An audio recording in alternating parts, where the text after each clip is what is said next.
My name is Kurt Campbell. On behalf of the newsroom, we're bringing you an update on the Mahdia tragedy. 10 hours after fire gutted a dormitory with roughly 60 students at Mahdia in Region 8, we're here to provide an update on all that we know so far.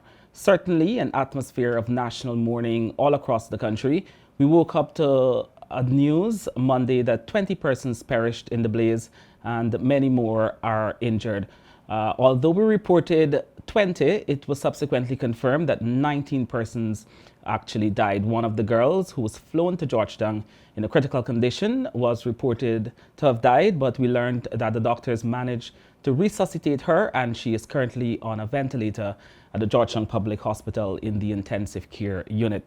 Overall, the injuries range from smoke inhalation to first, second, and third-degree burns. A full-scale evacuation operation was conducted in the wee hours of Monday, and a team of doctors, medical professionals were all flown into Mahdia to provide professional medical relief.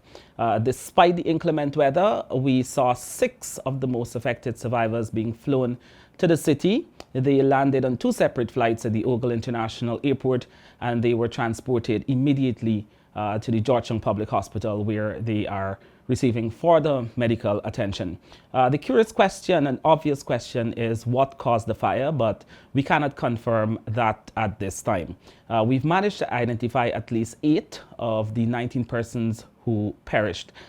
Bibi, Rita, Fiona, Jeffery was one of the 19 girls who perished. Apart from Jeffery, 17 other girls died in the tragedy, and they include Jeffery's cousins, Sabrina John, she was 16 years old, Loreen Evans, 14 years old, and Belnisa Evans, 13 years old. They were all from Karisparu village. The other girls identified so far are twin sisters Mary and Martha Dandrade. A 5-year-old boy, Adoni, also perished in the fire. He was the son of one of the house parents. And 8th person, as I promised, we managed to identify Omefia Edwards. The newsroom understands that firefighters experienced also a number of challenges, including severe weather conditions in the region before they managed to control that blaze there. And we have some footage of the aftermath of the scene in Mahdia to share with you.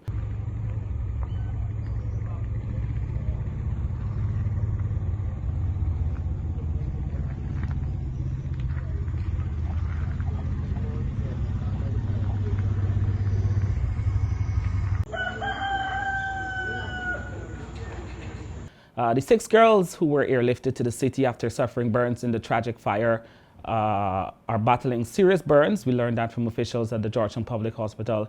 One of the girls, a 13-year-old, is receiving limb-saving treatment because of the extent of her burns.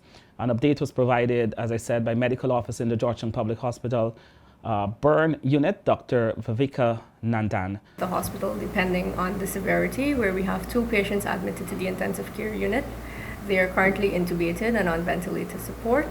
There is 1 child who was rushed to the theater because she needed to have a limb-saving surgery done due to the extent of her burns there. And the other 3, thankfully, who are not as critical, we were able to manage in the pediatric HDU unit, which is a step down from the ICU care. I know we're all devastated and our country grieves and mourns the loss of so many young lives, but here we are at the school houses girls from Mahdia, Campbelltown, Mykobi, El Paso, several other villages in the North Pacaraimans in Region 8. A massive rescue and humanitarian operation has been put in place to deal with the tragedy. And let's hear from National Security Advisor Gerald Gavaya on this front. I did not deal with what happened on the ground. I'm dealing with the evacuation. So I don't have a lot of details on what happened on the ground Mahdia, other than it was horrific. You've dealt with situations like this before. What is to be expected throughout the day? Well, situations like this, those of us who are old enough would have lived through Luzignan, would have lived through Bartica, would have lived through Jonestown. But I think this takes the cake. This is a day that will live in infamy for us, because these children did not deserve to die like this. And but it's a day for mourning for all of us, for this country. Every man, woman, and child, and certainly every parent will be, their heart will go to the parents of those children. And I know today the president is going to visit those parents, meet with the people, see what it is that we could do, and to understand what really happened here last night. And she gave me a list for her school, whatever she needs and so forth.